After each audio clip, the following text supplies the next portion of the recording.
नमस्कार साथियों। सवाल बहुत सारे हैं और उत्तराखंड में जो आज हाल है उस पर सवाल नहीं करेंगे, आवाज नहीं उठाएंगे तो कल को हम सबको पछताना होगा। हम सबको इसलिए पछताना होगा क्योंकि जिस तरह से कानून व्यवस्था ध्वस्त हो चुकी है उत्तराखंड में, उसमें अब जनता को सामने आना होगा। जनता वही वाली जो भक्ति भी दिखाती है, मगर भक्तों को यह भी जरूर देखना होगा कि भक्तों, अगर उत्तराखंड की बेटी को एक आरएसएस वाले व्यक्ति के रिजॉर्ट में आरएसएस के एक बड़े व्यक्ति और भाजपा के एक दर्जाधारी मंत्री के भाई, बेटे और भाई, किसके? संघी भाजपा वालों के, अगर वो एक्स्ट्रा सर्विसेज देने के लिए मजबूर कर रहा था बेटी अंकिता भंडारी को, तो आंखें खोलो। आंखें नहीं खोलोगे उत्तराखंड वासियों, मुफ्त के राशन और भक्ति में लगे रहोगे तो कल को आपकी बेटी का नंबर आएगा, आपकी बेटी का, क्योंकि घरों के अंदर बैठे हो, क्योंकि भक्ति जो करनी है। अब नागरिक कम और वोटर ज्यादा बन गए हैं। उत्तराखंड की जनता में ये दिक्कत है। ऐसा नहीं है कि केवल भक्त है यहां पर, मगर ऐसे लोग हैं जो केवल भक्त बने बैठे हैं और उनके घर की बेटियों को खतरा हो गया है भाजपा वालों से। कैसे खतरा है? पहाड़ों में बेटियों का शोषण होता है, इसको मानो, इसको मानो, इसे कबूलो। नहीं कबूलोगे तब तक अपनी बेटियों को अच्छी जिंदगी नहीं दे पाओगे। और इस चीज के लिए अगर कोई जिम्मेदार है तो वो माताएं जो कहती हैं उन्हें मुफ्त का राशन मिल गया, उनके अकाउंट में कुछ पैसे आ गए, वो इसी में खुश हो गई हैं। तो वो माताएं समझ ले कि अपनी बेटियों को इन लोगों के हाथों शोषित होते हुए देखना, ये आपकी मजबूरी नहीं, ये आपके कारण हो रहा है। इसलिए अब आपको उठना पड़ेगा, जागना पड़ेगा, क्योंकि जब तक हम बोलते नहीं हैं, जब तक हम सोचते हैं कि उसके घर की बेटी है, मेरे घर की नहीं है, तब तक हम अन्याय करते हैं हर व्यक्ति के साथ। हम उस मां और पिता के साथ अन्याय कर रहे हैं जिनकी बेटी का शोषण किया भाजपाई और संघियों ने। आपको समझना पड़ेगा और आंख खोलना पड़ेगा, क्योंकि जब तक आपकी आवाज बंद है, जब तक आप नागरिक बनने के बजाय केवल एक वोटर बनकर देखेंगे, तब तक आपके साथ ऐसा होगा और होता रहेगा। क्योंकि एक अंकिता भंडारी नहीं, कई अंकिता भंडारी हैं हमारे राज्य में। मैं बात करना चाहूंगी महेश नेगी, द्वाराहाट के पिछली बार के विधायक भाजपा वाले, उनके बारे में। उनकी पत्नी पंजाब से संबंधित है, उनके बच्चे, उनकी बेटी उस लड़की से कहीं बड़ी है जिस बेटी का यौन शोषण किया उस आदमी ने। उस गंदे घटिया भाजपाई संघी ने एक बेटी का यौन शोषण किया, तब भी आप लोगों ने उसी बेटी पे आवाज उठाई थी, बेटी के खिलाफ आवाज उठाई थी, उस बेटी पर सवाल उठाए थे। उस बेटी ने कहा था कि अगर मैं कुछ बोल देती तो मुझे मारकर किसी जंगल में फेंक देते, किसी को पता भी नहीं चलता। अब यही सिचुएशन आज आपके सामने है, क्योंकि तब किसी ने उस बेटी का साथ नहीं दिया जो आज कोर्ट्स में लड़ाई लड़ रही है, अकेले लड़ाई लड़ रही है, कानूनी लड़ाई लड़ रही है। मगर आज आप आक्रोशित हो सकते हैं अंकिता भंडारी के केस में, लेकिन जब तक घर से बाहर नहीं निकलेंगे, जब तक एक नागरिक बनकर, एक मां, एक पिता, एक भाई, एक बहन बनकर नहीं सोचेंगे, तब तक आप अपनी बेटियों को इस आग में झोंकने के जिम्मेदार होंगे। जब तक आप एक वोटर बन के सोचेंगे, जब तक आप एक देश के नागरिक होने के नाते अपनी आवाज नहीं उठाएंगे, तब तक आप पाप करते रहेंगे। ये पाप इसलिए है साथियों क्योंकि आज किसी और की बेटी है, कल आपकी बेटी भी हो सकती है। मैं पहाड़ की हर उस मां को कहना चाहती हूं जो अपने उस मुफ्त सो कॉल्ड, जो आपका अधिकार है, जो आपको हमेशा से मिलता रहा है, जो आप इस बात पर चुप हो जाती हो कि आपको एक राशन का पैकेट मिला है जो भाजपा कहती है उन्होंने दिया है, दूसरी सरकार नहीं देगी। भाजपा को सरकार चलानी आती है। क्यों माताओं, बताओ तो, अपनी बेटियों का शोषण करवाने के लिए उनके मुफ्त का राशन ले रही हो। अगर सचमुच में चाहती हो कि आपको आपका अधिकार मिले, आपकी बेटी और आपके बेटे को एक नौकरी मिले ताकि इस मुफ्त की भीख में ना जाना पड़े, क्योंकि ये भीख की तरह दिया जाता है आपको, जबकि ये आपका अधिकार है। ये हमेशा से आपको मिलता रहा, मिलता रहेगा, इसे कोई नहीं रोक सकता। क्योंकि ये कानून आज नहीं बना, ये कानून आजादी के बाद से बना हुआ है। घासलेट, केरोसिन, ये आपके माता पिता, उनके माता पिता को भी मिलता रहा है राशन की दुकानों से। समय बदला है तो अब डिजिटल युग आ गया है, तो डायरेक्टली अकाउंट में आते हैं। लेकिन पहले मनी ऑर्डर से मिलता था। मुझे याद है, मैंने बहुत लोगों को देखा जिनको मनी ऑर्डर वगैरह से मिलता था। लेकिन अगर आज भी इस बात को नहीं कबूलोगे कि आप एक नागरिक हो, वोटर आप किसी के भी हो सकते हो, जब तक आप भक्ति में लीन रहोगे ऐसे बेरूपियों के, जो आपको अच्छे अच्छे वादे करते हैं और आपके बच्चों को नौकरियां नहीं देते, आपके बच्चों को ठीक उसी प्रकार से जैसे एक बच्चे ने अग्निवीर की परीक्षा दी, उसमें वो क्लियर नहीं कर पाया, उसने आत्महत्या कर ली। ठीक उसी प्रकार से जैसे 19 साल का केदार भंडारी अग्निवीर बनने निकला, परमार्थ निकेतन का नाम आया कि उन्होंने कंप्लेन करी, पुलिस ने ये कहा, उसके बाद उस होटल वालों ने कहना शुरू किया हमने कंप्लेन करी। मतलब आपने बचाने की ठान रखी है परमार्थ निकेतन को। मजबूत लोग हैं, बड़े लोग हैं, वो जो साधु बन के घूमते हैं ना, मैं इन साधुओं पे नहीं विश्वास करती। ये साधु नहीं, ये ढोंगी हैं, ढोंगी। ये सारे के सारे, चाहे परमार्थ निकेतन हो या कोई और, ये ढोंगी है। जब तक आप इस बात को नहीं मानोगे कि अपने अधिकारों के लिए आपको आवाज भी उठानी होगी, लड़ना भी होगा। सरकार कभी किसी की होती है, कभी किसी की। लेकिन अगर आप लोग ऐसी बेवकूफी में ये सोचते हो कि भाई हमें तो इन्हें बना कर रखना है, तो ये भी मान लो माताओं, रुद्राखंड की माताएं, मान ले कि अगर आप आंखें नहीं खोलती तो आप पापी हैं, पापी। क्योंकि आप पाप कर रही हैं, आप उनको बढ़ा रही हैं, उनका संरक्षण कर रही हैं जो आपकी बेटियों के साथ गलत कर रहे हैं, जो आपके बेटों की नौकरियां खा रहे हैं, आपकी बेटियों की नौकरियां खा रहे हैं, जो आपकी बेटियों का यौन शोषण कर रहे हैं, उनका बलात्कार कर रहे हैं, उन्हें वैश्या बनाने के जुगत में लगे हुए हैं। वैश्या, वैश्या, ये शब्द सुना? माताओं को कह रही हूं आज मैं उत्तराखंड की। पिताओं को शायद उतना फर्क ना भी पड़ता हो, मां को तो फर्क पड़ता ही होगा। वैश्या बना रहे हैं या आपकी बेटियों को, क्योंकि अंकिता भंडारी को वैश्या बनाने की कोशिश करी, जिसके कारण उसकी मृत्यु हुई। और उत्तराखंड की बेटी के शोषण के लिए बाहर से लोग आएंगे, उत्तराखंड के बाहर से ये लोग लेके आ रहे थे जिनको ये वीआईपी बुलाते हैं। उस वीआईपी के सामने पहाड़ की बेटी को परोसने का काम भाजपा के नेता कर रहे थे। उस रिजॉर्ट में मेरा ये मानना है कि अंकिता भंडारी की मृत्यु नहीं, हत्या उसी रिजॉर्ट के अंदर करी गई। क्योंकि उस रिजॉर्ट के उस कमरे में वो रो रही थी, वो चिल्ला रही थी, मगर किसी की हिम्मत नहीं थी कि वो उस कमरे तक पहुंच सके। यानी कि उस कमरे के अंदर कुछ हो रहा था। और इसलिए भी ये पुख्ता है क्योंकि डीजीपी ने इमीडिएटली कहा कि पुलकेतार्य जो अपराधी है उसने कहा है कि सीन ऑफ क्राइम जो है वो कनाल के पास है। समझ रही हैं आप माताएं, भाई, बहनें? अंकिता भंडारी की जगह आप लोग की बहन भी हो सकती थी।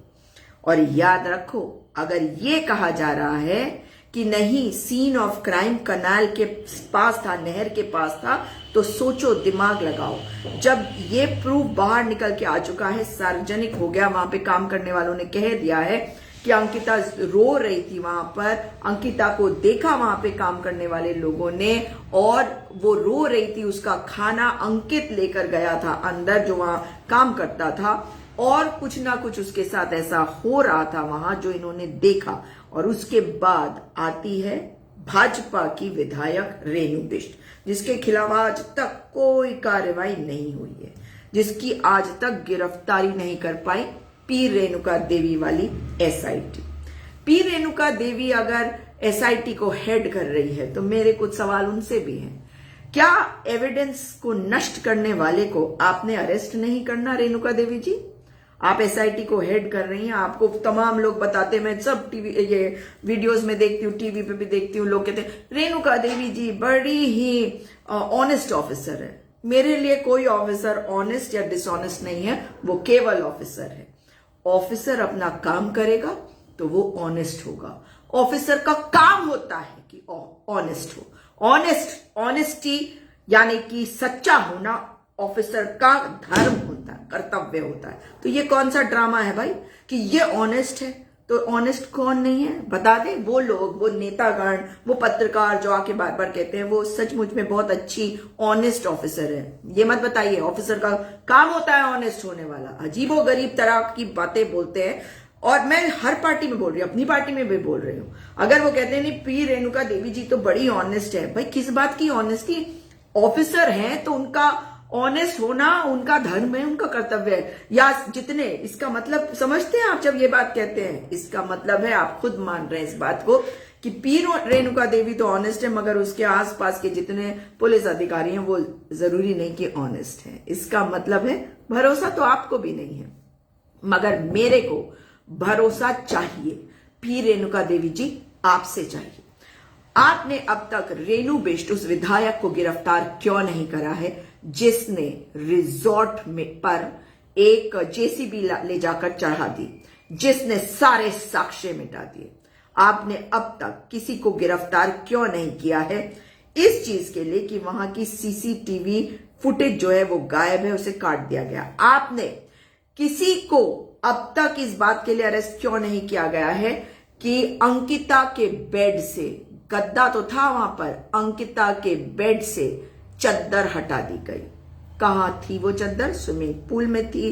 कहां थी ये आपको बताना होगा कि आपने उस व्यक्ति को अब तक क्यों नहीं गिरफ्तार किया जिसने वहां के साक्ष्य मिटाए। और जिस तरह से मुझे याद है नोएडा का मामला आरुषि वाला, आरुषि के समय पे भी तमाम प्रेस, पुलिस सब साक्ष्य मिटा रही थी, कमरे के अंदर आ जा रही थी।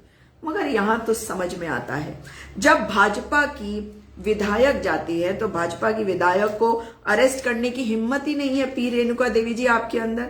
अगर होती तो अब तक आपने अरेस्ट कर लिया होता, क्योंकि उसने वहां के साक्ष्य मिटाए हैं। रेणुका देवी जी को एक और बात जरूर कहना चाहती हूं, ये जो रिजॉर्ट है ये एक संघी का है, पता है ना आपको, आरएसएस वाले का। तो आप सोच समझ के ही कार्य कर रही होंगी। मगर कौन सा दबाव है कि आपने अब तक विनोद आर्या को गिरफ्तार नहीं किया? इतना मजबूत आदमी है जो साक्ष्यों को मिटाने की ताकत रखता है।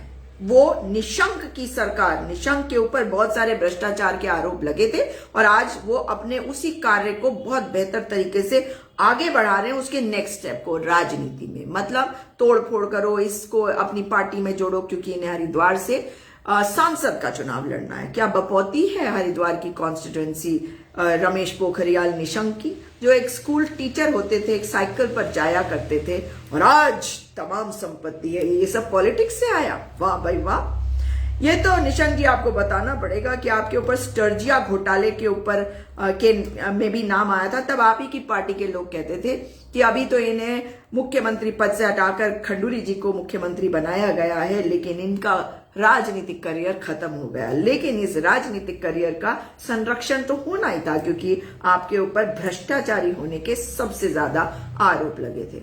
मुझे याद है कि उस समय किसी की कोई प्रॉब्लम होती थी और जमीन जायदाद की, तब तो लोग कहते थे कि निशंक को तो बोलना भी मत, वरना इसकी नजर पड़ गई जमीन पर तो हो जाएगा काम। ये थी आपकी रेप्यूटेशन। ये नहीं कह रही हूं कि आपने कुछ किया होगा, फिर भी रेप्यूटेशन देखिए लोगों ने कैसी बनाई थी आपकी।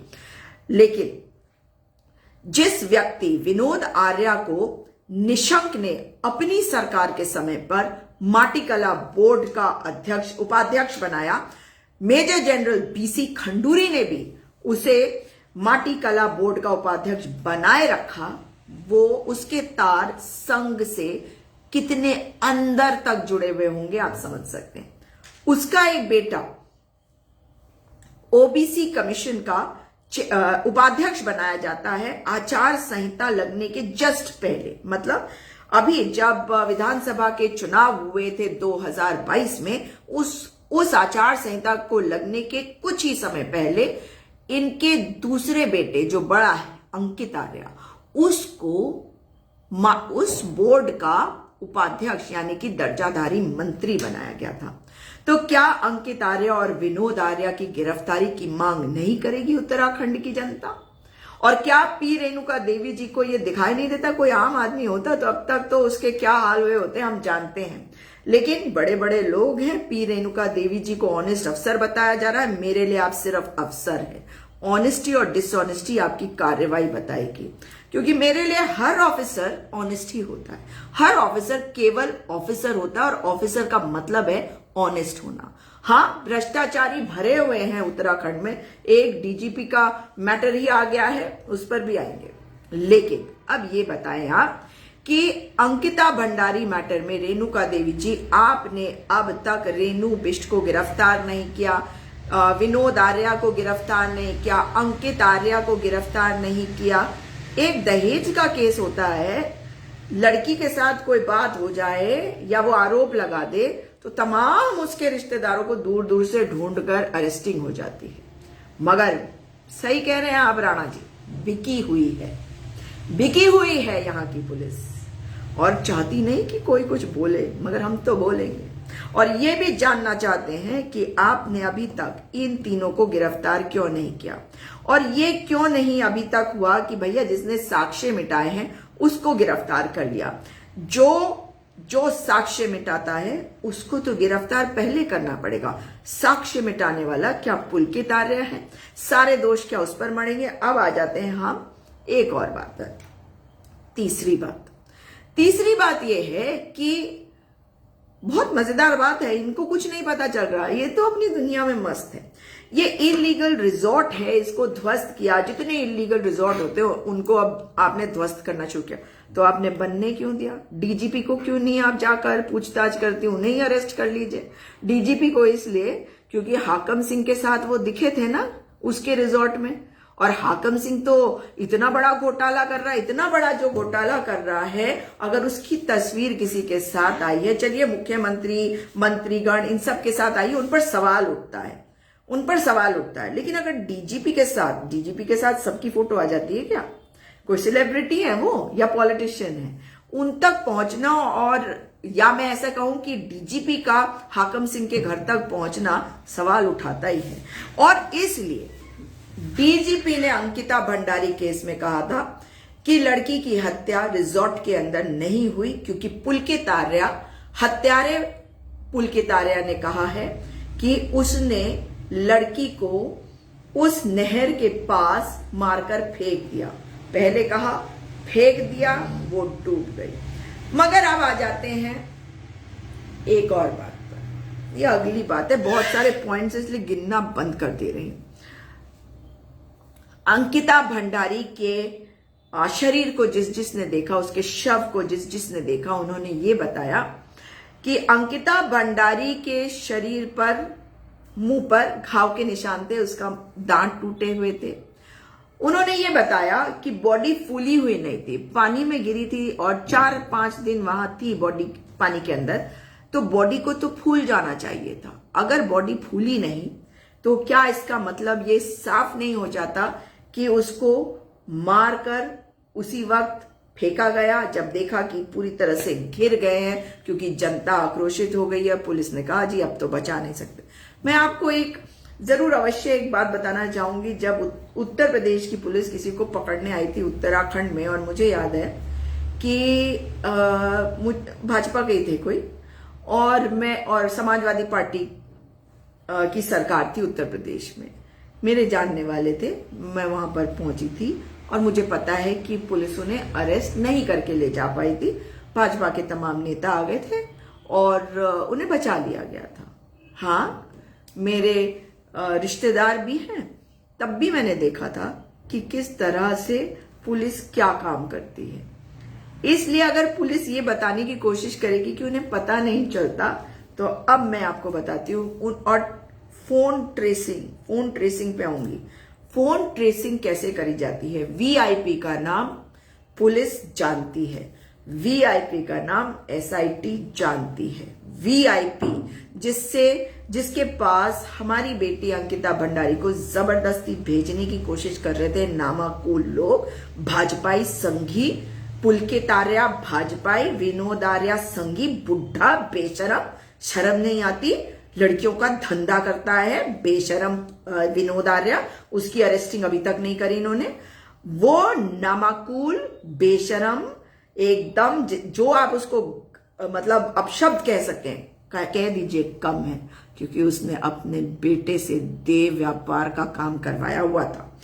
एक ऐसा उसने वहां पर रिजॉर्ट बनवाया था इस विनोद आर्या ने। ये वो आर्या नहीं है जो आप लोग सोचते हैं कि उत्तराखंड के वो वाले आर्या, नहीं, ये इतना बेहुदा गंदा घटिया गंदा आदमी है जिसने अपने बेटे के माध्यम से इस रिजॉर्ट को चलाया। एक इलीगल रिजॉर्ट पर कभी जेसीबी नहीं चला। रिजर्व एरिया में, फॉरेस्ट एरिया में, रिजर्व पार्क एरिया में ये रिजॉर्ट था, मगर कभी भी पुलिस वालों की नजर नहीं गई। तो क्या पुलिस वालों के ऊपर कार्रवाई नहीं होनी चाहिए?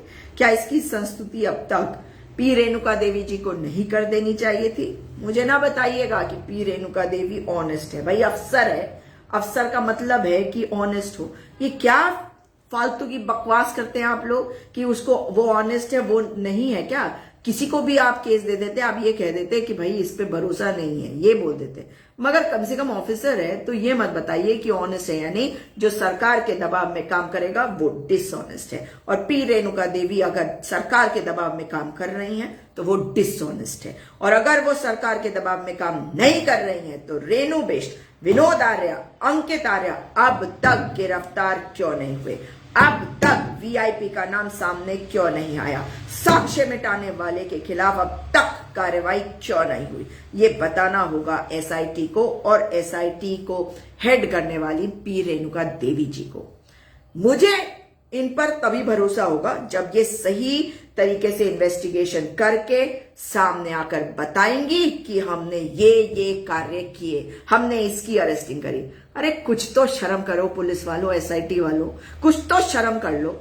विनोद आर्या खुलेआम घूम रहा, अंकित आर्या खुलेआम घूम रहा है, ये एविडेंस नष्ट नहीं करेगा। एक बहुत महत्वपूर्ण बात मैं आप सभी से कहना चाहती हूं, इस बात को उठाइएगा। जब भी कोई रायट्स होते हैं तो आप जानते हैं पुलिस कैसे पता लगाती है कि उस एरिया में कौन कौन लोग थे? वो उनके जो जिसे कहते हैं फोन नंबर से पता लगाती है। तो फोन नंबर से कैसे पता लगाती है क्या आप जानते हैं? और मैंने ये इसका एक प्रमाण सा देखा भी है, लेकिन वो मैं डिटेल में नहीं समझा पाऊंगी। मगर वो ये देख लेते हैं कि कोई भी टावर है, जैसे कोई क्योंकि आप जानते हैं ना कि आप एक जगह से जब दूसरी जगह मूव करेंगे तो टावर, जिस टावर के करीब होंगे वहां से आपको सिग्नल मिलेंगे। फिर आप वहां से जाएंगे और दूसरे एरिया में जाएंगे तो दूसरे वाले टावर के सिग्नल्स आपके उसमें आएंगे। तो एक एरिया में एक टावर के आसपास उस समय पर कितने फोन, कौन कौन से फोन है, वो आप मॉनिटर करके बता सकते हैं कि कौन कौन उस एरिया में किस समय पर मौजूद थे जिनको उस टावर से सिग्नल मिल रहा था। तो वीआईपी ढूंढना इतना कठिन कैसे हो गया?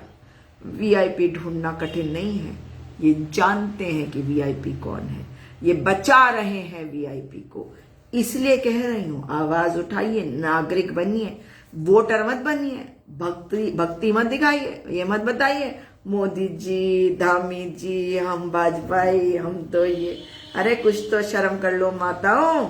अगर अब भी आंख नहीं खोलोगी तो अगला नंबर तुम्हारी बेटी का होगा जब बाहर जाएगी काम करने, क्योंकि चारों तरफ तुमने बैठाया इन संघियों को, तुम लोगों ने बैठाया है इन्हें ताकि ये तुम्हारी बेटी का शोषण कर सके। सोचा तो नहीं होगा, सोचा होगा कि ये अच्छा जीवन देंगे तुम्हें, मगर ये अच्छा जीवन देने के लिए नहीं है। इनकी हिस्ट्री देख लो। द्वाराहाट के पूर्व विधायक महेश नेगी ने अपनी बेटी से कम उम्र की लड़की के साथ क्या किया था आप लोगों को याद कराना चाहती हूं। वो लड़की भी पढ़ी लिखी लड़की किसी काम से इसके घर गई और वहां पर उसने उसके साथ जो भी किया वो सब उसने कहा कि भाई मेरे यहाँ तो सीसीटीवी लगा है, वो सब रिकॉर्ड हो गया। उसके बाद क्या हुआ? उसके बाद वो लड़की उसके जाल में फंस गई, वो निकल नहीं सकती थी। उसके बाद उसने उस लड़की को कहा तेरे परिवार वाले कह रहे शादी कर ले, तू कर ले, मैं तुझे जल्द बुला लूंगा। अब लड़की थी, अब कोई भी लड़की अगर किसी के साथ उसका शारीरिक संबंध बन जाता है तो वो सोचती है कि चलो मेरी बाकी की जिंदगी यही व्यक्ति के साथ अगर मैं रहूं तो सबसे बेस्ट है। और यही उस बेटी ने भी सोचा था, मगर उस बेटी को गर्भवती किया था इस व्यक्ति महेश नेगी ने, जो विधायक था द्वाराहाट का, जिसका काम था अपने एरिया के लोगों को सुरक्षा देना, उनका संरक्षण करना। मगर ये जानवर है, जानवर, एकदम भक्षक जानवर, राक्षस, कुछ भी बुला लो, क्योंकि अपने क्षेत्र की लड़की के साथ इसने ये किया। फिर उस लड़की की शादी भी करवाई और फिर उसको बार बार बुलाता था। फिर जब वो गर्भवती हो गई तो उसको एक हॉस्पिटल ले गया, वहां पे उसका अबॉर्शन कराने। लड़की होशियार थी, वो समझ गई कि अब तो खेल बिगड़ गया। उसने ये मेरे को रास्ते से हटाने की तैयारी कर रहा, तो उसने दवाई तो नहीं खाई, मगर फिर उसने अपने पति को सब कुछ बता दिया। उसके बाद उसके पति ने उसे ऑब्वियसली अपने घर से निकाल दिया। वो वापस आई और जब उसने अपना अधिकार, अपना नहीं अपनी बेटी का अधिकार मांगा, तो उस विधायक ने अपनी पत्नी के माध्यम से उसके ऊपर केस करवा दिया कि ये एक्सटॉर्शन कर रही है, ये उगाही करना चाहती है मुझसे। उसकी बीवी ने केस करा, बिल्कुल सही तो केस था। अब उसने करा या नहीं ये नहीं, उसने अपना अधिकार मांगा था, उगाही नहीं करी थी। उगाही की तरह ही तो है आपके पास, अगर आपका कोई, अगर मैं आपसे उगाही करूंगी तो कब करूंगी, ब्लैकमेल कब करूंगी, जब मेरे पास आपका कुछ होगा ना। उस बेटी के पास तो विधायक का बच्चा था, उसने कहा डीएनए टेस्ट करा लो, इस बेटी को उसके अधिकार दे दो। लोगों ने कहा लड़की खराब है, लोगों ने कहा लड़की को तमीज नहीं थी, लड़की ने क्यों नहीं रिवोल्ट किया। देख लिया रिवोल्ट करके अंकिता भंडारी का क्या हुआ, मार डाला गया, हत्या कर दी गई। ये भाजपाई हैं जिनको आप लोग वोट देते हैं और इनकी भक्ति करते हैं। और दो वोट, अपनी बेटियों का करा लो शोषण, दे दो इनको वोट। सिर्फ एक ये नहीं है, इनका उत्तराखंड का जब इनकी सरकार बनी नया नया अहंकार था, तब इनका महामंत्री संगठन, मंत्री संगठन जो है वो हमेशा आरएसएस का व्यक्ति होता है, वो बैचलर होता है, उसकी शादी नहीं होती, वो पार्टी के ऑफिस में उसे कमरा दे दिया जाता है, वो वहां रहता है और वहीं बैठकर लड़कियों का शोषण करता है। वहां की नाली पर एक बार बहुत सारे कॉन्डम्स दिखे, तब पत्रकारों ने इस बात को जब उठाया तो फटाफट उस बात को दबाया गया। फिर उसके बाद वहां की एक बेटी ने कंप्लेन किया कि ये मेरा बहुत समय से यौन शोषण कर रहा है, तो वहां के एक नेता ने कहा, जिसका नाम है विनय गोयल, जिसने उस लड़की को कहा, उस लड़की ने उसका वीडियो रिकॉर्ड किया जो वायरल हुआ, जिसमें विनय गोयल इनका बड़ा इंपॉर्टेंट पता नहीं प्रवक्ता है या अब कुछ और बन गया है, मगर उन्होंने क्या कहा, उन्होंने कहा हाँ वो प्रचारक है, मगर प्रचारकों की भी शारीरिक जरूरतें होती है। तो भाजपाइयों, संघियों, अपने प्रचारकों को कहो शादी कर लें, शादी कर लो। अब उसके बाद उस लड़की को इन्होंने इतना प्रताड़ित किया, उसकी एफआईआर दर्ज नहीं होने दी जा रही थी। जब आवाज उठी विपक्ष से तब जाके एफआईआर दर्ज हुई, मगर उस व्यक्ति को इन्होंने हरियाणा भेजकर उसको दोबारा से एक पद दे दिया। जब बहुत हल्ला मचा तो सुना जाता है कि नहीं, वहां से भी हटाया गया। अब उसी तरह से उत्तराखंड में दो और नाम है, युद्धवीर और एक और है, सब मतलब आलतू फालतू नत्थू खैरे कहीं से भी आ जाते हैं, कहीं से भी टपक जाते हैं और नेता बन जाते हैं, क्योंकि भाजपा में और आप लोग सर पे चढ़ाकर रखते हैं। तो जिम्मेदार तो आप हैं। अगर आपकी बेटी का शोषण होता है और भाजपा ही करता है तो उसके जिम्मेदार आप हैं। आज एक बेटी का शोषण एक भाजपाई, एक संघी ने किया है और आप सब भाजपा और संघी बनकर सोचेंगे तो कल आपकी बेटी का नंबर भी हो सकता है। जागिए, सोचिए कि आप क्या कर रहे हैं, आंखें खोलिए, आवाज उठाइए, ये जरूरी है। हम किसी भी पार्टी के साथ हो सकते हैं, लेकिन गलत हो रहा हो किसी के साथ तो चुप नहीं रह सकते, आवाज उठानी पड़ती है, किसी भी पार्टी के साथ क्यों ना हो। लेकिन आपको याद है जब निर्भया हुआ था तब कांग्रेस पार्टी की सरकार थी, हम सब ने आवाज उठाई थी, हम सब ने आवाज उठाई थी। हम किसी पार्टी के कार्यकर्ता बनकर नहीं सोचना चाहिए ऐसे समय पर, जब अपने बच्चों की बात हो, लड़कियों की बात हो, बेटों की बात हो, बेटे बेटी किसी की भी बात हो, किसी के साथ भी गलत हो तो आवाज उठानी चाहिए।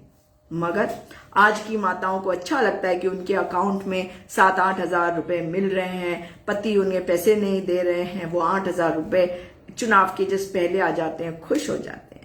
उन्हें कहा जाता है मुफ्त का राशन अभी मिल रहा है, वैसे नहीं मिलेगा। मतलब कितनी बेवकूफ होंगी ये औरतें, और ये फिर प्रूव कर देती हैं कि भाई आपकी आंखें खुली नहीं। अगर आपके पति कह रहे हैं ये बात, तो आप अपनी आंखें तो खोल सकते हो। आपकी माँ को नहीं मिलता था राशन, आपकी माँ को गेहूं, चावल, चीनी, दाल, घासलेट नहीं मिलता था, तो अंधी हो क्या? इन आदमियों की बात सुनकर चल रही हो या खुद की बात सुनकर चल रही हो? महिलाओं से मुझे बड़ी हैरानी है कि इनको समझ में नहीं आता कि इनकी बेटियों के साथ शोषण हो रहा है। आप लोगों को तो पता भी नहीं होगा कि कौन सी बेटी कहाँ जा रही है, किस किस का क्या क्या शोषण हो रहा है। कितनी बेटियां चुप हो रही हैं, घर पे पैसे लेके आती होंगी, खुश हो जाती होगी माँ। सोच के देखो ये भाजपा क्या कर रहे हैं। मैंने इतने एग्जाम्पल दे दिए। और ये उत्तराखंड राज्य में 3 मुख्यमंत्री जो देते हैं वो सरकार चलाना जानते हैं। आज युवा चारों तरफ सड़कों पर बैठे हुए, सरकारी नौकरियां खत्म हो गई हैं। एक प्राइवेट स्कूल में टीचर हो और एक सरकारी स्कूल में टीचर हो, कितना फर्क होता है। मिल रही है परमानेंट नौकरी या सिर्फ ठेकेदारी पे रखे जा रहे हो और सिर्फ कोर्ट कचहरी में घूम रहे हैं लोग, अपने केस लड़ रहे हैं, उसके बाद आ रहे हैं और कह रहे हैं कि वाह ये तो मतलब भक्ति करनी है, क्योंकि हमें तो इस समुदाय से नफरत, हमें तो मुसलमान से नफरत है, इसलिए हमारे को बस इसी के बारे में सोचना है। मतलब जिंदगी कर दो अपनी तबाह। रे तुम अपनी जिंदगी तबाह कर दो, अपने आने वाले बच्चों की जिंदगी क्यों तबाह कर रहे हो? उनके आगे आने वाली जो पीढ़ी है उनकी जिंदगी क्यों तबाह कर रहे हो? कुछ तो सोचो। अब मेरी एक बड़ी महत्वपूर्ण बात है जो मैं अभी कर चुकी हूं और दोबारा से इसको रिपीट इसलिए कर रही हूं क्योंकि ये आप लोग को समझने की जरूरत है। किसी भी जगह पर अगर कोई क्राइम होता है, अपराध होता है, तो मोबाइल टावर जो होता है वहां से सिग्नल जिसने पकड़ा होता है, जिसके फोन पे, वो सारे फोन नंबर्स का डेटा उस समय के लिए, हर मतलब मिनट के लिए, इस समय कोई वहां से निकल गया स्कूटर पे, तो वो जितना डेटा है वो सब आपको मिल जाएगा। आसपास के भी, अगर आपने जैसे एक एरिया है, जैसे रिजॉर्ट है, रिजॉर्ट के आसपास जितने आपके मोबाइल टावर्स होंगे, अगर आप उसका रिकॉर्ड देखेंगे 3-4 दिन का, तो आपको वो सारे नंबर आ जाएंगे जो नंबर वहां पर यूज हो रहे होंगे। वीआईपी तो नंबर यूज करता ही होगा ना, वीआईपी ना करता हो उसका ओएसडी तो करता होगा, ओएसडी ना करता हो पुलकित आर्य तो करता होगा, पुलकित आर्य ना करता हो विनोद आर्य तो करता होगा, विनोद आर्य ना सही रेणु बिष्ट तो करती होगी। और इन सबके जो अगर डेटा आप इकट्ठा करो तो उसमें जो वीआईपीज का नंबर है वो पता नहीं चल जाएगा। जो भाजपा के बड़े नेता हैं, किसी भी पार्टी के बड़े नेता है, सबकी लिस्ट नहीं आ जाएगी।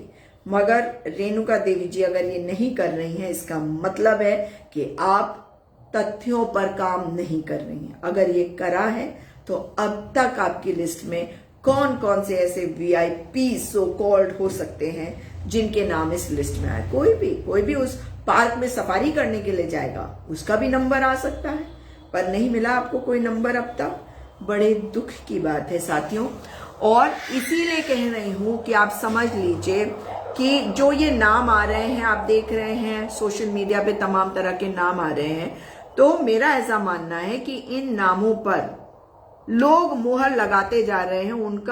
उनका एक जिसे कहते हैं विश्वास होता जा रहा है कि नहीं यही नंबर होंगे। लेकिन अगर आप चाहते हैं कि ऐसा ना हो तो जरूरी है कि आप ध्यान से सोचें और ये समझें कि जो पुलिस वाले हैं, जो एसआईटी है, वो इस पर काम नहीं कर रही है और वो तब तक काम नहीं करेगी जब तक आप आवाज नहीं उठाएंगे। दूसरी चीज, जिन बड़े नेताओं के नाम आ रहे हैं, क्या उनके फोन रिकॉर्ड्स ये खंगाल नहीं सकते?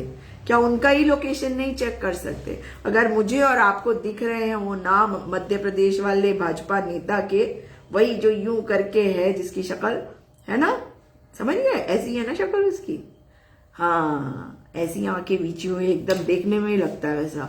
तो अगर वो वाले नेता का नेता ही वीआईपी है तो क्या उसके रिकॉर्ड नहीं चेक करने चाहिए कि उसकी वो कहां था जिस वक्त अंकिता भंडारी की हत्या हुई, उसका लोकेशन क्या था, उसका प्रोग्राम क्या था? ये भाजपा वालों को खुद ही बताना चाहिए। दूसरा मामला है हमारे एक 19 साल के बेटे के बारे में जिसका जिक्र पहले भी कर चुकी हूं, केदार भंडारी। परमार्थ निकेतन को कौन बचा रहा है? परमार्थ निकेतन के उस ढोंगी को कौन बचा रहा है जो साधु बनकर हर जगह घूमता है? जब केदारनाथ में प्रोग्राम होता है तब उसे केदारनाथ ले जाते हैं, केदारनाथ के जो पंडा पुरोहित है उनको नहीं बिठाते, इसको लेकर चले जाते हैं, ये जो ऐसे साईं बाबा टाइप का बाल लेके घूमता है। लेकिन अब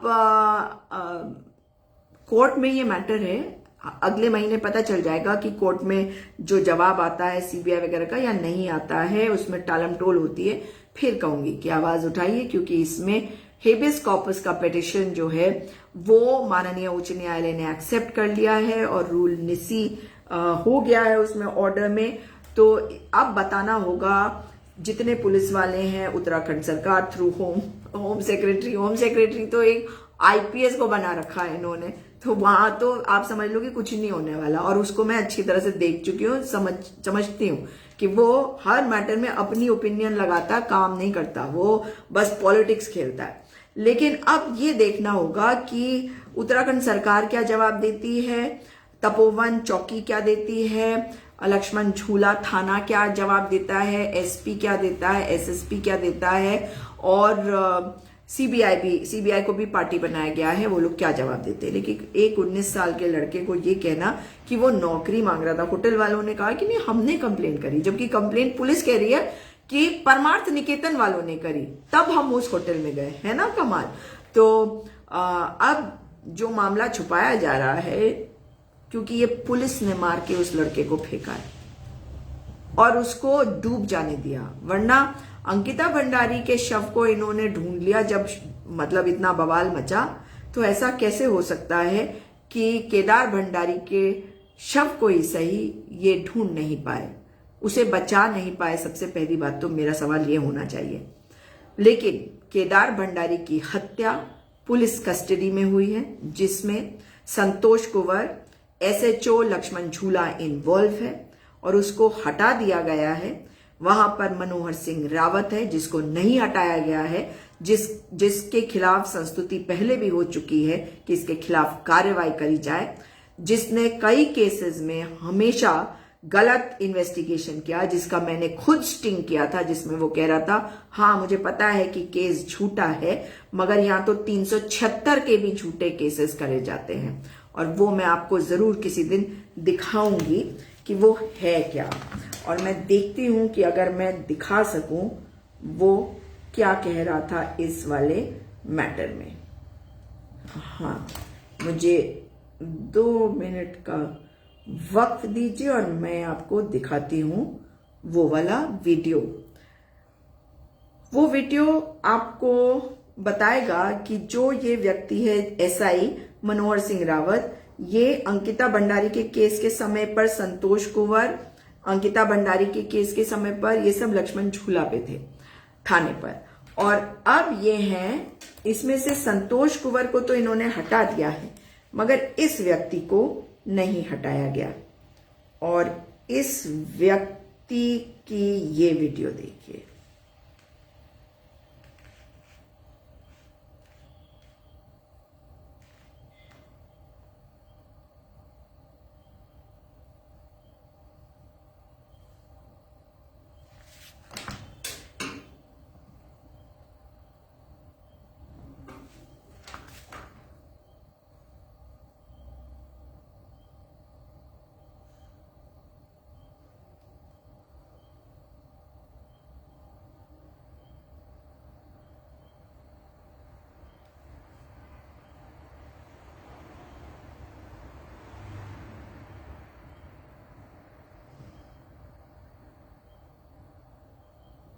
ये किसी कारण इस वक्त नहीं चल रहा है, मैं आपको अगले लाइव में जरूर दिखाऊंगी कि आखिर इस वीडियो में इसने क्या कहा है।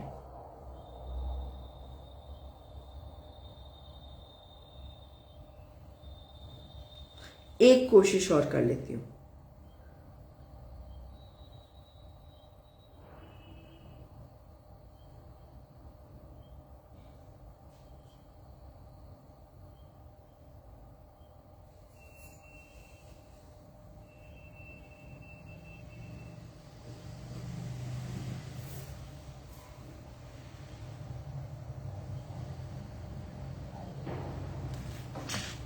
ये अभी नहीं चल पा रहा मुझसे किसी कारण से, इसलिए आपको अगली बार ही दिखा पाऊंगी।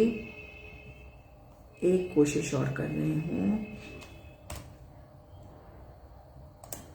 हो सकता है कि अब चल जाए। इस फोन में कनेक्टिविटी की प्रॉब्लम है। चलिए मैं आपको दिखाने की कोशिश कर रही हूं।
नहीं तो वो तो नहीं सबमिट कर रहे हैं। अरे सबके करूंगा, एक करूंगा क्योंकि वो लोग मैं बता रहा हूँ। हाँ, सबके बयान सबमिट होंगे, लास्ट में जो होंगे सबके बयान सबमिट होंगे। उनमें मैं बता रहा हूँ आपको दो बयानों में लिखा गया है उनके खिलाफ हमारे केस वैसे ही। हाँ, कोई दिक्कत नहीं। दो के बयानों में लिखा गया है कि ऐसा है, बाकी जिनके बयान है ना। तो आपने देखा, ये स्टिंग मैंने किया था इस व्यक्ति पर, इसलिए मुझे मालूम है कि ये कैसे काम करता है। इसलिए अगर किसी और के साथ गलत होगा तो मैं चुप नहीं रहने वाली हूं, और ये अच्छी तरह से इस बात को समझ ले। इसको मैं आज इस लाइव के माध्यम से ये भी बताना चाहती हूं कि जब इसके खिलाफ ऑर्डर आया था, जिसमें मैं सेटिस्फाइड नहीं थी क्योंकि इसमें संस्तुति करी गई थी कि इसकी सीओ जो आज एसपी बन चुकी है और इसके साथियों के खिलाफ कार्रवाई करी जाए, उस वक्त मेरे घर में एक पर्सनल लॉस हुआ था। और आप जानते हैं माता पिता में से किसी एक का अगर लॉस हो तो आप उस वक्त और कुछ करने के बारे में नहीं सोचते।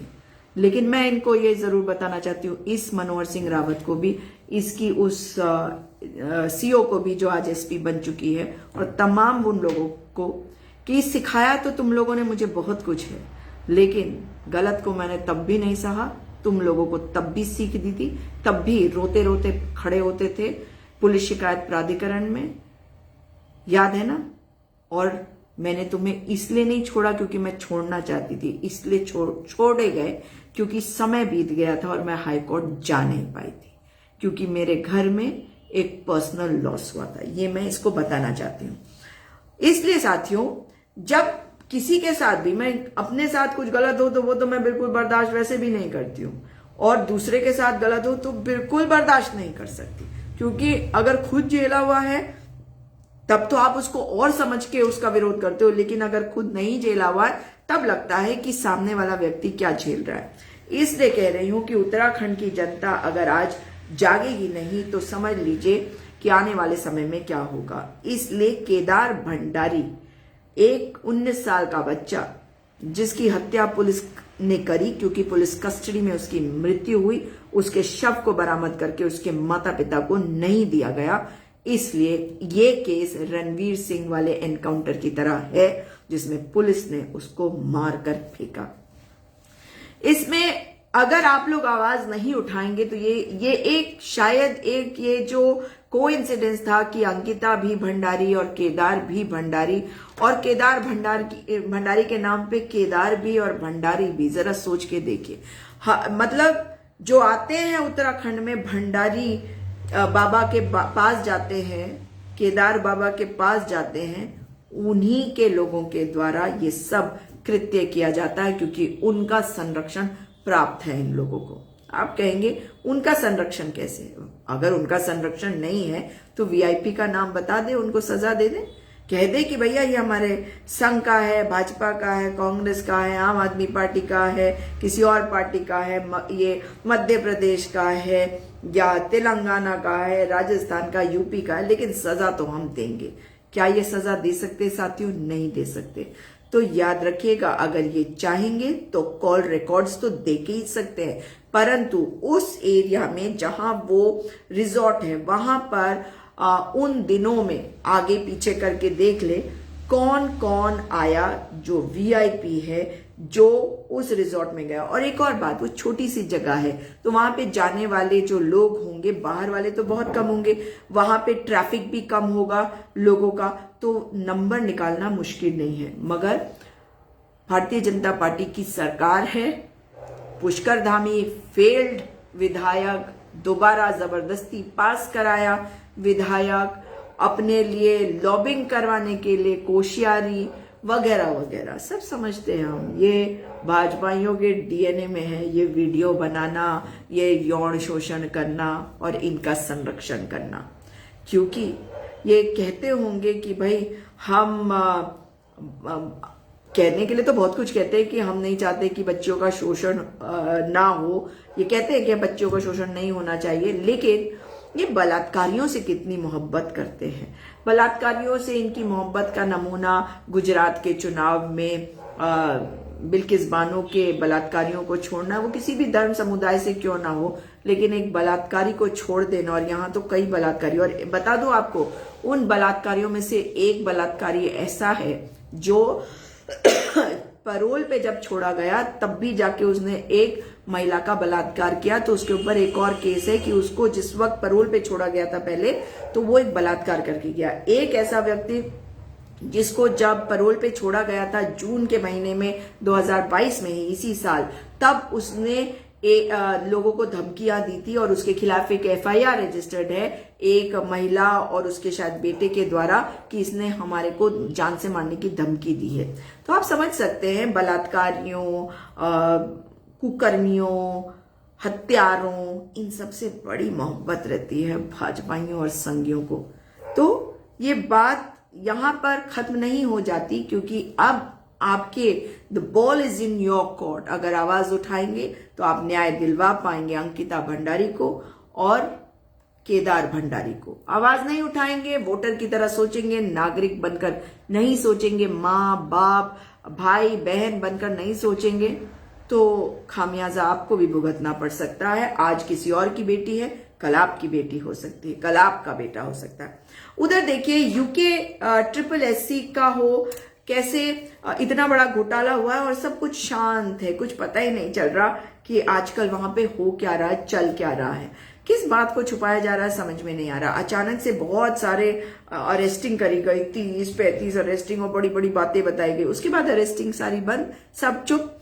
उधर देखिए यूकेपीएससी के जो बच्चों ने उसका प्रीलिम्स को जो क्लियर किया है, उनको बताया गया है कि मेंस जो है वो 20 दिन के अंतराल पे है।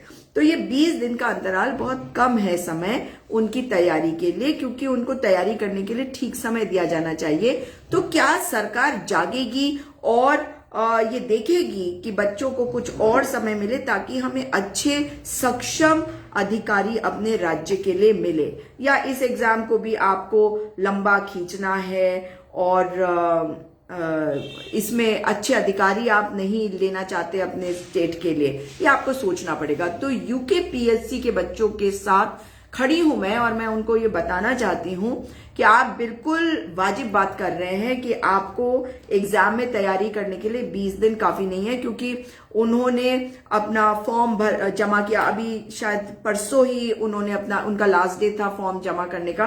तो अगर परसों तरसों उन्होंने फॉर्म जमा किया है और 20 दिन के बाद एग्जाम है, तो ये उनके साथ ज्यादती है, ये उनके साथ अन्याय है, क्योंकि उन्हें और समय दिया जाना चाहिए ताकि वे ठीक से तैयारी कर सके। उसके बाद अगर आप केवल इनकी ही बात करते हैं, अपने इन बच्चों की जिन्होंने अपना एग्जाम दिया है, तो बहुत दुख की बात है कि सिंचाई विभाग के जितने हमारे बच्चे हैं वो सड़कों पे घूम रहे हैं। और उनका सड़कों पे घूमने का कारण ये है कि वे मांग कर रहे हैं कि जो ओरिजिनल विज्ञप्ति में 228 पद सिंचाई विभाग के थे, जिसके लिए सतपाल महाराज जो केदारनाथ से गायब रहते हैं क्योंकि पंडा पुरोहितों ने उन्हें कह रखा हम तुम्हें घुसने नहीं देंगे, ठीक वैसे ही जैसे त्रिवेंद्र सिंह रावत को, तो वो जाते ही नहीं। तो मुख्यमंत्री आ जाए, प्रधानमंत्री आ जाए, कोई भी आ जाए, भाई कहीं से भी आ जाए, वो नहीं जाएंगे। खैर, तो इस वक्त सिंचाई विभाग वाले वो पद ये सतपाल महाराज जी को बताना होगा कि आप कब इंक्लूड करवाएंगे। इतने लंबे समय तक बच्चों ने आंदोलन किया, उसके बाद आप लोगों से वार्ता हुई, चाहे अधिकारियों से हुई, आपसे डायरेक्ट नहीं हो पाई होगी, क्योंकि आप लोगों ने कह दिया कि भाई मुख्यमंत्री के ओएसडी ने कह दिया बच्चों को कि इतना आसान नहीं होता हमसे मिलना। किसी मतलब आप लोग तो ऐसे ही बन जाते हैं ना, मतलब कहाँ से आए हैं वो ओएसडी जो है वो भी बताए, चौहान नाम बताया या क्या नाम बताया था बच्चों ने। भाई अजीब आदमी हो, कहाँ से निकल के आए हो, कौन से गली से, कौन से गटर से निकल के आए हो, जो आज तुम्हारे पास समय नहीं है और इतना अहंकार बता रहे हो कि इतना आसान नहीं होता मिलना। हो क्या तुम, हो क्या? क्योंकि उत्तराखंड राज्य है, ऐसा ना हो कि कल को जब सत्ता पलटे तब तुम्हें ये बच्चे बताएं। खैर, तो ये वाले जो 228 पद है इनको कब इंक्लूड करा जाए, और क्योंकि आप लोगों ने वार्ता करी थी और कहा था कि हम कर देंगे, तो अब तो दिवाली खत्म हो गई, अब गोवर्धन पूजा भी खत्म हो गई, भैया दूज भी, तो अब आप कब करेंगे ये आपको बता देना चाहिए बच्चों को, ताकि वे आराम से अपने घरों को जाए।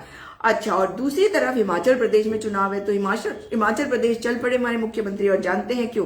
क्योंकि वहां पर इतने गुट है, सबसे मेजर तो 2 गुट वहां दिखते हैं, मगर दरअसल है 3 गुट। जैसे उत्तराखंड में एक गुट वो बलूनी वाला, बलूनी दिल्ली में बैठकर अपना गुट की तैयारी करता है, हर सर्वे में खुद को मुख्यमंत्री बनवा रहा था। और उत्तराखंड में तो गुट्टी गुट है, गुट्टी गुट है, किसी भी पार्टी में देख लो गुट्टी गुट है, और भाजपा में तो गुट्टी गुट है, मगर क्या करें, गुट्टी बुला के उनको चुप करा दिया जाता है। अब हिमाचल प्रदेश में हमारे मुख्यमंत्री पुष्कर सिंह धामी जाने की तैयारी कर रहे हैं वहां पर चुनाव प्रचार के लिए। बहुत अच्छी बात है, जाइए, हमें बुलाया जाएगा अपनी पार्टी के लिए तो हम भी जाएंगे। लेकिन पुष्कर सिंह धामी जी, जो बच्चे आज सड़कों पे हैं, जिस काम के लिए आपको चुना गया है, कम से कम वो तो कर लो। मतलब शर्म नहीं आती किसी को भी भाजपा में कि आप लोग ऐसे सत्ता में आने के बाद काम करने के बजाय आप सत्ता में बने रहने के लिए कुछ ना कुछ करते रहते हैं। मगर हिमाचल प्रदेश से आप जा रहे हैं, और अगर आप तो पनौती हो उत्तराखंड में, अगर आप लोग चले गए तब तो आपकी पार्टी का और भी बुरा हाल होगा। तो सोच लो कि यहाँ के बच्चों के लिए व्यवस्थाओं को आप ठीक कर दो, इनको नौकरी दे दो, यहाँ पे जो जो दिक्कतें आ रही हैं वो सब ठीक करो, बजाय इसके कि हिमाचल प्रदेश चल पड़ो। हिमाचल प्रदेश में धूमल मुख्यमंत्री थे, उनको हटा दिया गया। मोदी जी को लगा कि भैया मुझे तो ठाकुर को बनाना है, तो जयराम ठाकुर को बना दिया। तो 2 गुट ये है। और आपको बता दूं कि इस वक्त मंडी और कांगड़ा, ये 2 ऐसी जगहें हैं जहां पे सबसे ज्यादा विरोध हो रहा है भाजपा का, और गुटबाजी इनको खा रही है। और वहां पे बगावत होने के पूरे आसार हैं और आप जल्द देखेंगे कि जब टिकट बांटे जाएंगे तब कैसे बगावत होते हैं। भाजपा ने ये भी डिसाइड किया है, ये अंदर के सोर्सेस है कि करीबन 10-11 लोग ऐसे हैं, 10-11 विधायक ऐसे हैं जो ओरिजिनल सूची में से जिनको इस बारी टिकट नहीं दिया जाएगा। ये सोच रहे हैं कि जो उत्तराखंड में किया वही हिमाचल प्रदेश में करेंगे। तो उत्तराखंड में तो आपने किया क्योंकि यहाँ पे तो आपके गुलाम है और वहां पे भी गुलाम ही आप सोच रहे होंगे, लेकिन वहां क्या होगा अब आने वाला समय बताएगा, क्योंकि जनता जनार्दन होती है और आपकी पार्टी जा रही है। और वहां पे आम आदमी पार्टी को प्रोजेक्शन इसलिए नहीं कर रही है भाजपा क्योंकि यहाँ पे तो इनके खुद का नुकसान हो रहा है। आपने नोटिस किया कि आम आदमी पार्टी का प्रोजेक्शन किया जा रहा है बहुत बड़ा चढ़ाकर गुजरात में, वो सेम हिंदुत्व पॉलिटिक्स को लेकर। तो ये क्योंकि वहां के लोगों को बताया जा रहा है कि भैया ये भी हिंदुत्व वाले, ये भी हिंदुत्व वाले, और जो भाजपा वाले हैं वो तो भाजपा को वोट देंगे, लेकिन जो भाजपा से नाराज हैं वो इनको वोट दे, और जो कांग्रेस से नाराज हैं वो भी इनको वोट दे। भाई कांग्रेस से किस बात की नाराजगी है, वहां तो कांग्रेस आई नहीं कई सालों तक, तो जब तक मौका नहीं मिलेगा तब तक कैसे आएंगे। लेकिन आम आदमी पार्टी की बात कर रही हूं कि आम आदमी पार्टी को प्रोजेक्शन मिल रहा है गुजरात में, क्योंकि वहां पर भी भाजपा के बहुत बुरे हाल हैं और उन्हें वोट कटवाने के लिए आम आदमी पार्टी को लाना पड़ रहा है ताकि वो कांग्रेस पार्टी के वोट काट सके। और हिमाचल प्रदेश में तो इतने बुरे हाल हैं कि इन्हें पता है कि अगर वोट काटने के लिए किसी को बुला लिया तो इन्हीं के वोट कट जाएंगे, क्योंकि वहां के धड़ों में जयराम ठाकुर, धूमल और एक तीसरा गुट भी है। मैंने कहा था ना एक दिल्ली वाला गुट हमेशा होता है, जेपी नड्डा। जेपी नड्डा भी तो चाहते हैं कि भैया ऐसा राष्ट्रीय अध्यक्ष तो मुझे बना दिया, ये तो मैं तो डमी टाइप का बन गया, कम से कम कुछ पावर तो मिले कि कहीं कुछ कर तो सकूं। तो वो भी चाहते हैं कि वहां के मुख्यमंत्री बने, मगर क्या करें। आपको अभी कुछ साल पहले हमने देखा था कि अमित शाह गृह मंत्री ने कैसे धक्का मारा था, प्रधानमंत्री के साथ मैं ही रहूंगा, तुम नहीं रहोगे, याद है? नड्डा जी कितनी बेइज्जती हुई थी। हैं आप लोगों को वैसे बेइज्जती इज्जत की क्या फर्क पड़ती है, क्योंकि आप लोगों की इज्जत होगी तभी तो बेइज्जती महसूस होगी। मगर खैर, हिमाचल प्रदेश से ये हर हालत में जाने वाले हैं। गुजरात में वोट काटने के लिए तरह तरह की स्ट्रैटेजी अपना रहे हैं, जिसमें आम आदमी पार्टी को लाना भी एक तरीका है, AIMIM को लाना भी एक तरीका है। और अगर अब देखिए तो एक आखिरी बात जरूर कहना चाहूंगी। आज देख रही थी कि खूब नेहरू जी को आज ये गाली बक रहे हैं। भाई ये नेहरू जी को गाली नहीं बकेंगे तो लोगों का ध्यान कैसे भटकाएंगे। जितने कश्मीरी पंडितों की हत्याएं हुई हैं शोपियां जिले में, वो उस बात को तो ये दबाने की कोशिश कर रहे हैं। खुद 370 हटाने के बाद भी आज तक चुनाव नहीं करा पाए, चुनाव के लिए भी जोड़ तोड़ कर रहे हैं कि कैसे करके हमारी सरकार आए, और फिर लगता है नहीं ये हो नहीं रहा तो फिर वो चुनाव नहीं होते। चुनाव तो पोस्टपोन हो रहे हैं। मतलब 2019 में एक राज्य में से आपने 370 हटाई, यानी कि वहां पे लेफ्टिनेंट गवर्नर का राज लग गया। 2019 से 20 से 21 से 22, अगस्त 5 और 3 साल से ऊपर हो चुके हैं, मगर चुनाव नहीं है। लोकतंत्र नहीं है जम्मू कश्मीर में, वहां पर मोदी का राज है, क्योंकि वहां पर जब तक चुनाव नहीं होंगे, जब तक उनकी अपनी सरकार नहीं होगी, तब तक वहां पे लोकतंत्र स्थापित नहीं होगा। दूसरी बात, मोदी जी पूरी तरह से फेल है, क्योंकि अमित शाह ने ये बात कह दी थी कि 370 आएगा तो उन्हें लाना पड़ा मजबूरी में। उसके बाद वो भी दिखाई दिया कि मोदी जी और अमित शाह में खटर पटर शुरू हो गई। अगस्त 2019 के बाद से ही दोनों का बॉडी लैंग्वेज दिख रहा था कि कैसा हो गया। और आपको याद होगा कि जब कोरोना की शुरुआत हुई और वो क्या हुआ था, वो जब दिल्ली में जमातियों वाला इशू जो हुआ था, उस समय भी इन्होंने अपने so called strategist Amit Shah को ना भेजकर अजीत डोवल को भेजा था, क्योंकि मोदी जी तब भी नाराज चल रहे थे। खैर उस बात को काफी वक्त हो गया है, तो कुछ चीजें सुधरी होंगी, पर मुझे नहीं लगता कि मोदी जी अब पूरी तरह से भरोसा करते हैं अमित शाह पर। और अमित शाह को आप देख लीजिए, आर्टिकल 370 एब्रोगेट हो गया, मगर अभी तक वहां पर शांति नहीं हुई। आपको याद है ना, 370 हटने के बाद ये कहा गया था कि 370 हटेगा तो कश्मीर खुशहाल हो जाएगा, वहां सब जमीनें खरीदेंगे। जाओ जमीनें खरीद लो भक्तों, कब खरीद रहे हो वहां पे जमीनें? किसके पास है आज इतने पैसे कि वो जाके जमीनें खरीदे? जमीनें खरीदनी होंगी तो अडानी और अंबानी खरीदेंगे, आप नहीं। वहां के सेब भी खरीद रहे थे, वहां की लड़कियों से शादी भी करने जा रहे थे, करके दिखाओ आप। खैर, अब कश्मीर में अब तक शांति बहाली नहीं हुई है, उनका अपनी सरकार नहीं बनी है। ये बता रहा है कि मोदी जी फेल हो गए हैं आर्टिकल 370 हटाकर। आर्टिकल 370 हटाना एक बात है, मगर आर्टिकल 370 हटाकर वहां पर शांति बहाली अलग बात है। और इनका एक और चेहरा बताती हूँ। जानते हैं आप कि ये बहुत हिंदू मुस्लिम करते हैं ना, आप लोग भी इनकी हिंदू मुस्लिम पे आते हैं, इनकी असलियत सुन लीजिए। मैं आज सुन रही थी एक कश्मीरी पंडित भाई को, जो ये कह रहे थे एक किसी टेलीविजन चैनल पर कि शायद आज तक पर था या इंडिया टीवी पर, वो कह रहे थे कि जितने मुसलमान साथी हैं उनको जो सरकारी नौकरी में हैं उनको उनकी तनख्वाहें दे दी गई थी ईद के लिए, मगर जितने हिंदू हैं उनकी तनख्वाहें नहीं मिली।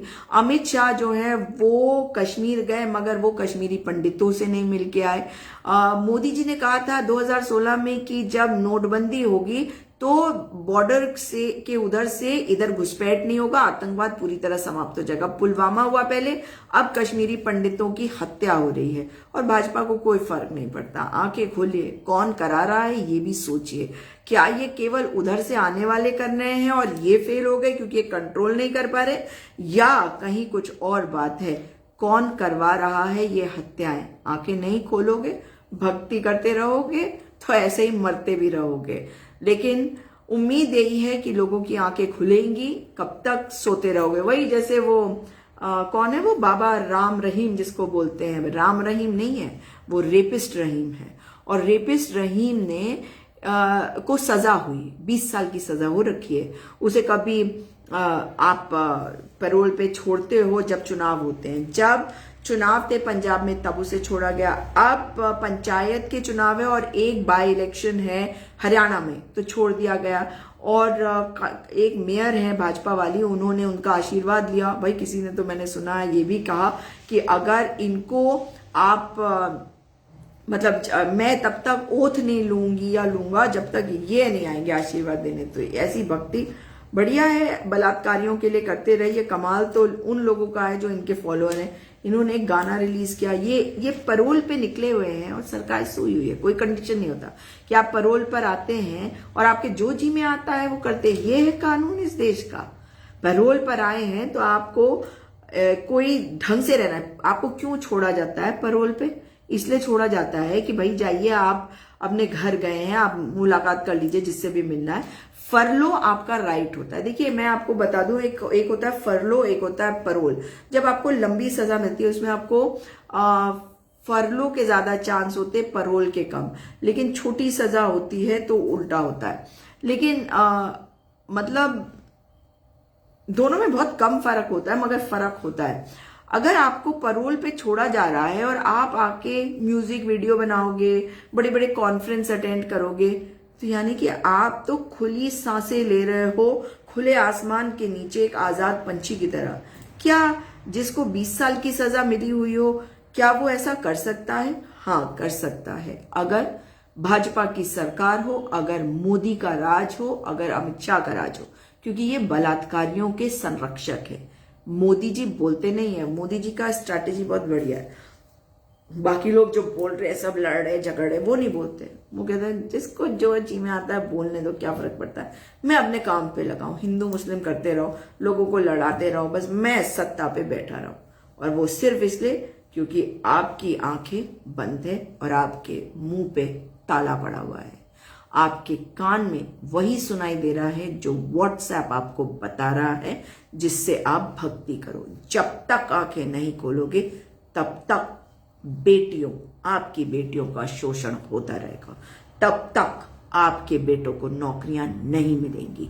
तब तक ये सरकार आपके साथ वो करेगी जो वो चाहेगी। तब तक सत्ता में आने वाली सरकार व्यवस्थाएं ठीक नहीं करेंगी। तब तक आप पर एहसान करेगी। तब तक आपको एहसान जताएगी भी और आपको गुलामी करवाएगी। गुलामी की बेड़ियों को तोड़ो। उत्तराखंड की जनता खास करके आंखें खोलो। अगर अंकिता भंडारी को सचमुच में न्याय दिलाना चाहते हो तो आंखें खोलो। दोबारा मुलाकात होगी। इस वीडियो को अधिक से अधिक शेयर करिएगा ताकि लोगों की आंखें खुले और वो अपनी बेटियों के लिए, अपने बेटों के लिए, अच्छे समाज के लिए, अच्छी सरकार के लिए सोचे। अपनी जिम्मेदारी का उन्हें एहसास हो। अपने अधिकारों का उनको एहसास हो और अपने कर्तव्य को करने के लिए वो मजबूर हों। मजबूरी से नहीं, हिम्मत से। दोबारा आपसे मुलाकात होगी। नमस्कार, जय हिंद।